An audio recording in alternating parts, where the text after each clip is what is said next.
तो आज के क्लास में क्लास 12th का हिंदी पाठ 10 जिसका नाम है जूठन, लेखक का नाम ओम प्रकाश वाल्मीकि। इसका आज हम लोग सब्जेक्टिव क्वेश्चन पढ़ने वाले हैं, मतलब इसका हम लोग प्रश्न उत्तर लिखने वाले हैं।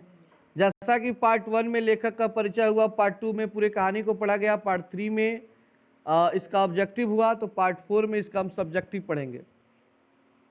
सब्जेक्टिव में मतलब आपके किताब में 10 क्वेश्चन दिए गए हैं, पेज नंबर 125 और पेज नंबर 126 में। उन 10 प्रश्न के यहाँ पे उत्तर दिए गए हैं, उसलिए आप लोग लाइन से नोट कर लें और इसका नोट्स बनाते चले, जैसे कि पिछले चैप्टरों में आपने बनाया है। तो चलिए पहले क्वेश्चन को आप देख लीजिए। पहला प्रश्न है, विद्यालय में लेखक के साथ कैसी घटनाएं घटती हैं। मतलब विद्यालय में जो पढ़ने के लिए जाते हैं, हमने भाग 1 में पढ़ा था, क्या क्या हुआ था उनके साथ, वो सारी कहानी का वर्णन इस क्वेश्चन में आपको करना है। तो आप अपने मन से भी इसे कर सकते हैं। दूसरा प्रश्न है, पिताजी ने स्कूल में क्या देखा, उन्होंने आगे क्या किया, पूरा विवरण अपने शब्दों में लिखिए। मतलब पिताजी रास्ते से जा रहे थे, झाड़ू लगा रहे थे लेखक, तो उन्होंने देखा तो क्या क्या हुआ वहां पे, सारा बात को उन्होंने उसको लिखना है आपको।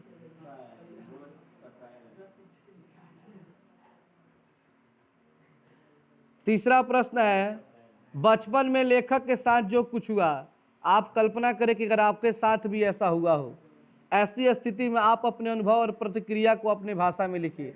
मतलब कहने का अर्थ है कि जो घटना लेखक के साथ हुआ, अगर आपके साथ वो घटना हो जाए तो आप क्या करेंगे, क्या आपकी प्रतिक्रिया होगी। क्या आप टीचर से झगड़ा करेंगे, या पढ़ाई को जारी रखेंगे, या पढ़ाई छोड़ देंगे, आप अपना विचार रखना है, ठीक है ना।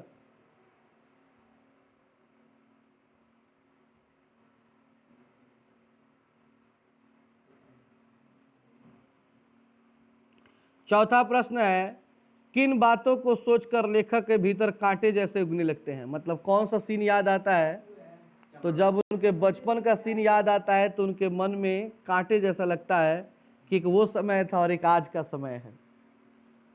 पांचवा प्रश्न है, दिन रात मर खपकर भी हमारे पसीने की कीमत मात्र जूठन, फिर भी किसी को शिकायत नहीं, कोई शर्मिंदगी नहीं, कोई पश्चाताप नहीं। इस लाइन को पढ़े ना आप लोग, ऐसा क्यों, सोचिए और उत्तर दीजिए।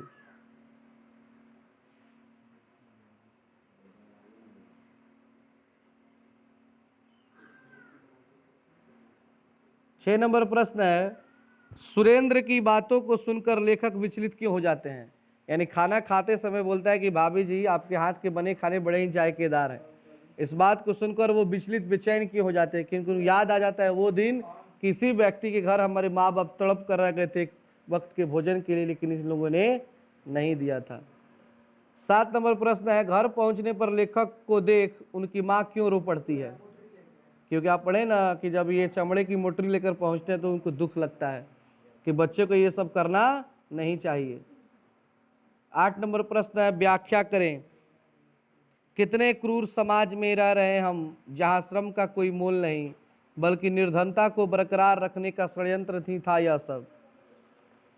और 9 नंबर प्रश्न है, लेखक की भाभी क्या कहती है, इसका उनके कथन का महत्व बताइए। और लास्ट प्रश्न है इस चैप्टर का, इस आत्मकथा को पढ़ते हुए आपके मन में कैसे भाव आए, आपके मन में क्या लगा, सबसे अधिक उद्वेलित करने वाला अंश कौन है, आपको कौन सा कहानी, 3 पार्ट में है ना, कौन सा कहानी उसमें तीनों जन के जीवन का जो आपको बहुत ही मतलब बुरा लगा। अपनी टिप्पणी लिखिए, अपने मन से आपको लिखना है। तो इस तरह आपका ये प्रश्न उत्तर भी समाप्त होता है।